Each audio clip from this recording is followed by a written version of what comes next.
Hi friends, ఈ flowers ఏంటో మీకు తెలుసా? తెలిస్తే కామెంట్ బాక్స్లో కామెంట్ చేయండి. ఈ ఫ్లవర్స్తో ఎలా ఆడుకునే వాళ్ళం తెలుసా మీకు?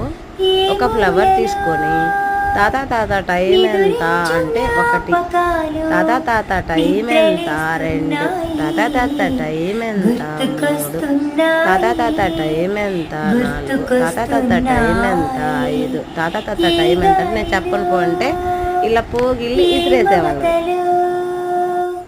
మా అమ్మ మాటలాగా పలకరిస్తున్నాయి, గుర్తుకొస్తున్నాయి. హలో అండి, ఈ పాట అంటే ఎంతమందికి ఇష్టం? ఈ పాట అంటే నాకు చాలా ఇష్టం అండి. ఎందుకంటే నాకు ఫస్ట్ లైన్ వినగానే నాకు చాలా గుర్తొస్తాయి చిన్నప్పుడు విషయాలు. మా ఫ్రెండ్స్ అందరు గుర్తొస్తారండి. మీకైతే ఏమేమి గుర్తొస్తాయి కామెంట్ సెక్షన్లో చెప్పేయండి.